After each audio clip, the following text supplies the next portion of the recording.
Hello প্রিয় শিক্ষার্থী, আসসালামু আলাইকুম। আশা করি সকল ভালো আছো। তো আমাদের রাহমানিয়া স্টাডি পয়েন্টে যেহেতু 5-6টি বিষয়ে তোমাদেরকে পড়ানো হয়, সেই হিসেবে আজ আমি তোমাদের সামনে এসেছি বাংলা পড়াতে। নবম এবং দশম শ্রেণীর বাংলা যে বিষয়টি আছে সেটি অত্যন্ত গুরুত্বপূর্ণ। যে কয়েকটি ব্যাকরণ রয়েছে তা থেকে আমরা ধারাবাহিকভাবে আলোচনা করব। তোমরা সঙ্গে থাকবে এবং আমাদের ভালো মন্দ দিকগুলো নিশ্চয়ই কমেন্ট বক্সে জানাবে। তো আজ আমরা শুরু করছি নবম এবং দশম শ্রেণীর যে খুবই গুরুত্বপূর্ণ একটি ব্যাকরণ, তার নাম হচ্ছে সমাস। এই সমাসটা দিয়ে আমরা শুরু করছি। সমাস, যাকে ইংরেজিতে বলে কম্পাউন্ড।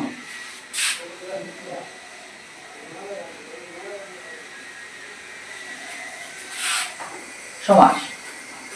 তো সমাস আলোচনার পূর্বে তোমাদেরকে একটি সুন্দর একটি বাণী দিয়ে আজকের সমাস আলোচনা শুরু করব।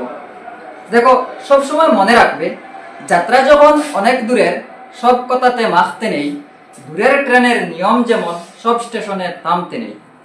যাক, আমরা ডাইরেক্ট সরাসরি চলে যাচ্ছি আজকে আমাদের সমাসে। দেখো, প্রথমত হচ্ছে সমাস কি, সমাস কাহাকে বলে, সমাস কত প্রকার, কি কি এবং এর ব্যবহার, এই নিয়ে আমরা আজকে কিছুটা আলোচনা করব। দেখো, সমাস হচ্ছে দুই বা ততোধিক সন্নিহিত পদ পরস্পর মিলিত হয়ে যে একটি নতুন পদ গঠন করে তাহাকে সমাস বলে। পরস্পর সন্নিহিত সম্পর্কযুক্ত দুই বা ততোধিক পদ এক পদে মিলিত হয়ে যে একটি নতুন পদ সৃষ্টি করে তাহাকে সমাস বলে। সমাস আমি যদি তোমাদেরকে সংজ্ঞাটি লিখে দেখাই তাহলে এইভাবে লিখতে পারবো।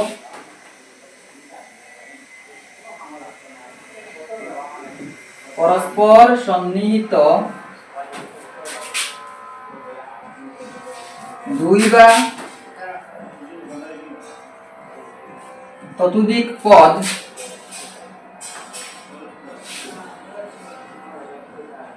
এক পদে মিলিত হয়ে যে নতুন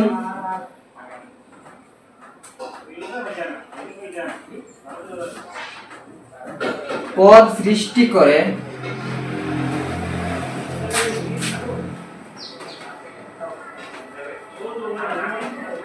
তাকে সমাস বলে।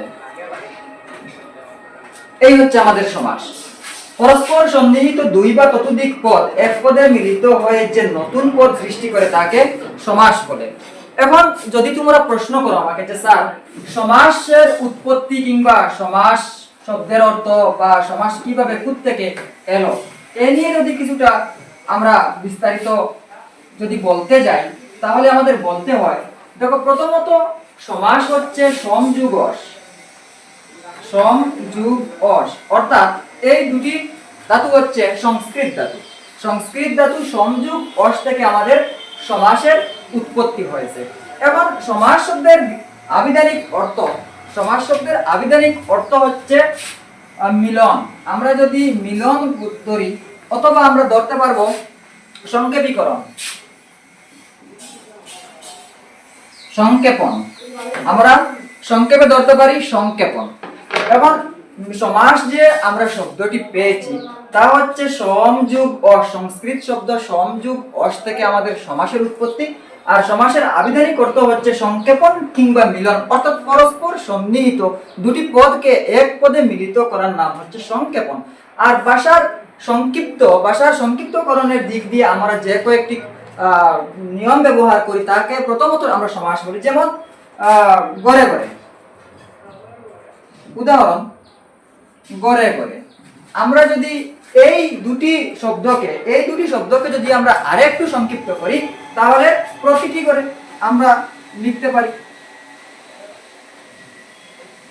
প্রতিটি করে, দিন দিন, প্রতিদিন, এইভাবে আমরা বিস্তারিত এ নিয়ে আরো আলোচনা করব। এখন তো প্রশ্ন হচ্ছে যে সমাস কয় প্রকার এবং ইহা কি? দেখো, আমি লিখে দেখাই তোমাদেরকে।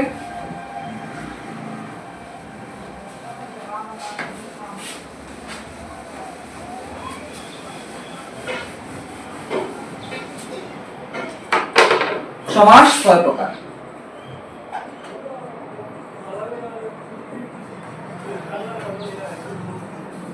সমাস 6 প্রকার। প্রথমত হচ্ছে দ্বন্দ্ব সমাস,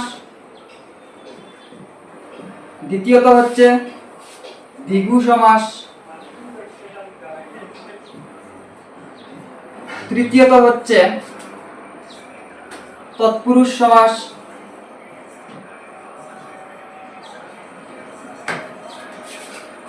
চতুর্থত হচ্ছে কর্মধারয় সমাস,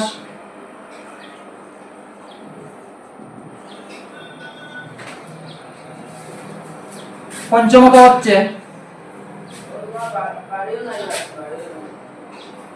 অব্যয়ীভাব সমাস,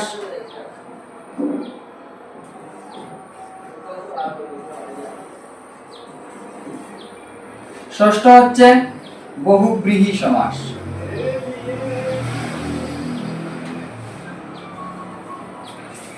দেখো, এই যে 6টি সমাস আমরা লিখলাম, এই 6টি সমাসের ক্ষেত্রে আমরা সমাস 6 প্রকার: দ্বন্দ্ব সমাস, দ্বিগু সমাস, তৎপুরুষ সমাস, কর্মধারয় সমাস, অব্যয়ীভাব সমাস, বহুব্রীহি সমাস, এই 6টি সমাস নিয়ে আমরা ধারাবাহিক আলোচনা করব। এক একটি নিয়ে আমরা পরবর্তী ভিডিওতে তোমাদের সামনে এক একটি বিষয়ের উপর আমরা ইলাবোরেটলি ব্যাখ্যা করব। এবং আজকে যেহেতু আমাদের প্রথম সমাস পাচ্ছি আমরা দ্বন্দ্ব সমাস, তাই আমরা দ্বন্দ্ব সমাস কাকে বলে, ইহা কত প্রকার, এই নিয়ে আমরা সামান্যটুকু আলোচনা করি। তোমাদেরকে আমি যে বিষয়গুলো নিয়ে পরবর্তী ভিডিওতে পড়াবো, সেইগুলোর আমি নিয়ম বা সেইগুলোর একটা সিরিজ আমি তোমাদেরকে দিয়ে দিলাম। এই বিষয়গুলো নিয়ে আমরা পরবর্তীতে পড়বো, তোমরা নিশ্চয়ই সঙ্গে থাকবে।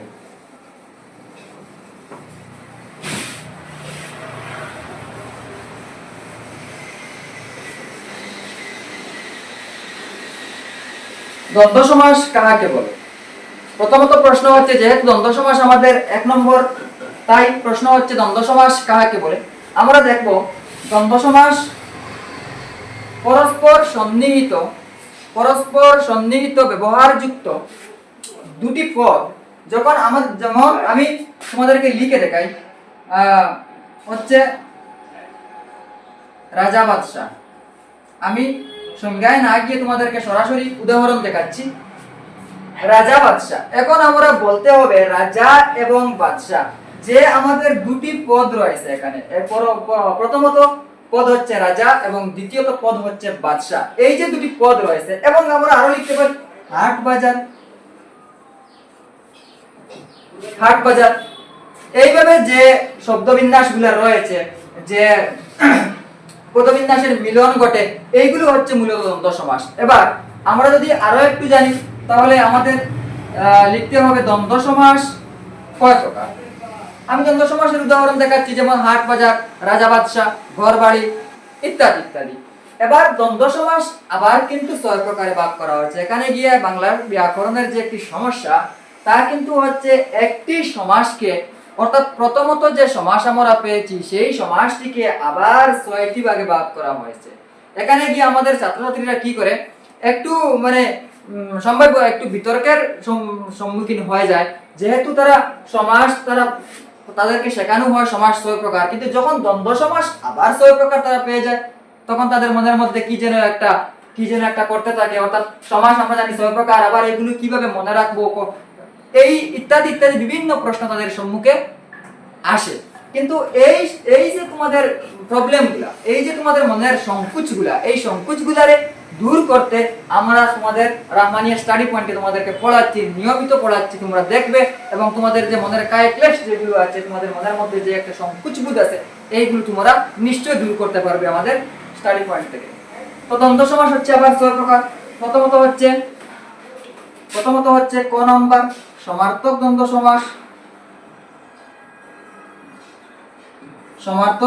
সমাস। আচ্ছা, আমি তারপর হচ্ছে খ নম্বর সমার্থক মিলনার্থক, তারপর হচ্ছে বিপরীতার্থক,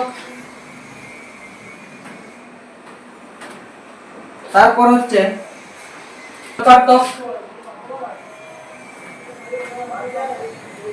তারপর হচ্ছে অলুক, তারপর হচ্ছে একশেষ। এই 6টি ভাগে আমরা সমাসকে, দ্বন্দ্ব সমাসকে ভাগ করতে পারি। দ্বন্দ্ব সমাস সমার্থক সরি সমার্থক, মিলনার্থক, বিপরীতার্থক, বিকল্পার্থক, অলুক, একশেষ, এই 6টি ভাগে আমরা সমাসকে বিভক্ত করতে পারি। তো প্রথমত এখন আবার হচ্ছে সমার্থক দ্বন্দ্ব সমাস কাকে বলে, আমরা এই নিয়ে যদি আবার বিস্তারিত বলতে যাই তাহলে অনেকটা সময়ের কাম। তবু আমরা বলছি সমার্থক দ্বন্দ্ব সমাস হচ্ছে যে সকল সমাসের পূর্বপদ এবং পরপদ, অর্থাৎ সমাস আমরা যদি লিখে থাকি তাহলে আমাদের লিখতে হবে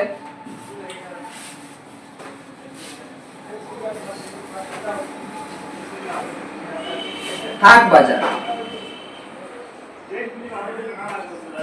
আমরা একটি সমাস লিখলাম হাট বাজার, হাট ও বাজার, হাট বাজার।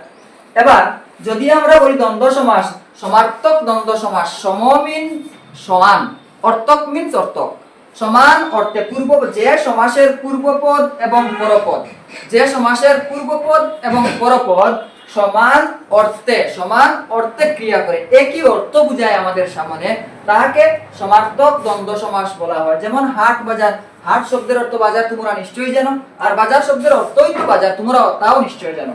তারপর আমরা দ্বিতীয় উদাহরণ পাচ্ছি রাজা বাদশাহ। রাজা বাদশাহ, যিনি রাজা তিনিই বাদশাহ, অর্থাৎ যিনি রাজা তাকে বাদশাহ বলা হয়, যিনি বাদশাহ তাকে রাজাও বলা যায়।